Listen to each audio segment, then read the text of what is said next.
Hi guys, this is your girl Wakeji Kamore and welcome to Reflections by Wakeji Kamore. Oh my goodness, we are in Nehemiah chapter 7. We are smack in the middle of the book of Nehemiah.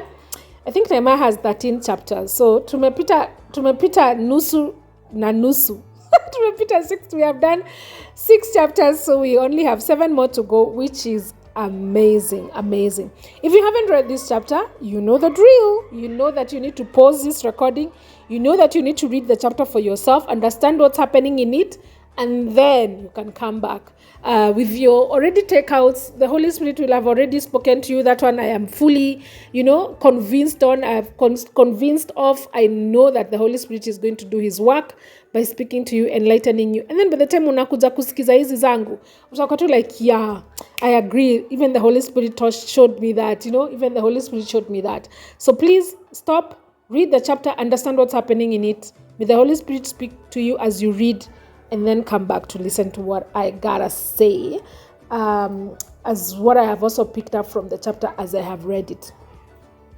So one of the things that are happening in this chapter is that, yes, the building of the wall is done, but that was not the end. It was just almost like the beginning of the work, because now the wall has to do what it's supposed to do, which is to protect the people. And if there are so many gates in the wall, it means that there are so many vulnerable areas in the wall. And when we were reading chapter 3, we saw there were many gates. There was sheep gate, there was many 2 gates over there. And so for every gate that there was, that was a vulnerable point of attack. And so Nehemiah needed to, choose men to be guards, to, have like some sort of protocol of how the gates are opened, how they are closed. And we see him doing that. We see him, appointing leaders and putting them in charge. People he knew that he could trust, people who feared God and men of integrity. He set the rules of how the gates should be opened, and when and how the gates should be closed. And then he appointed guards to man the gates, because he knew that the gates are the most vulnerable spaces of attack. And so, yes, I like the fact that also in this chapter we see that he's saying that now the city was built and it was large and there was plenty of room for people to take it up, but there were a few people in it and houses had not yet been rebuilt. And why had houses not yet been rebuilt? Remember that when the people came from exile the very first time, they went and built small houses in their initial towns, like where they had initially come from. That's where they went back. So there are probably not many people living inside the walls of Jerusalem. There are probably not many people living in it. And I like the fact that even in this chapter we see a list of the first people who came back from exile, and we see that there were a total of 42,000 people, 360. This was not counting the 7,337 men and women slaves.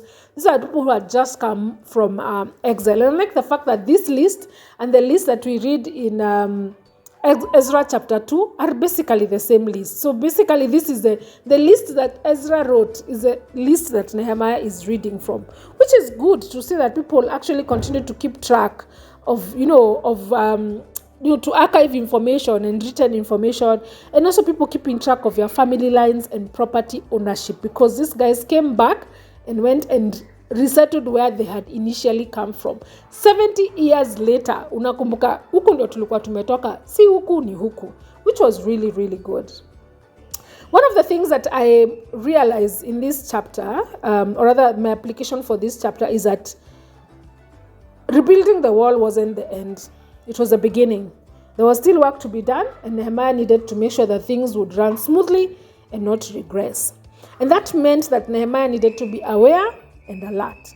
He knew that the gates could be the weakest and the most vulnerable parts of the city, so he chose guards to man the gates, and he gave the rules of opening and closing those gates. My reflection question for today is, are you aware of your weaknesses? It could be pride, it could be anger, it could be sexual sin, it could be anything really. It could be lakini wacha nikwambie, I think pride wakati mwingine pride ndo inakuanga overly much kwangu. So I know that sometimes I can be a little bit proud. So Are you aware of your weakness? Are you aware of what is that weakness? What is that part that you could be vulnerable in? And have you taken any appropriate measures to protect yourself from temptation in those areas? Have you taken any measures? Or what measures have you taken to protect yourself from the temptation in the areas of your weakness? So first, you need to be aware that the gates are the most vulnerable spaces of this wall.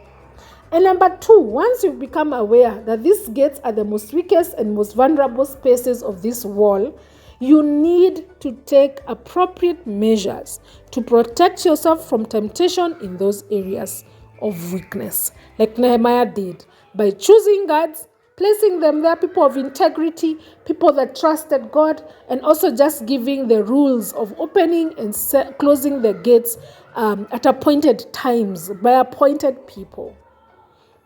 So, are you aware of your weakness and weaknesses? And have you taken appropriate measures to protect yourself from temptations in these weakness areas? Thank you so much for listening, and see you next week.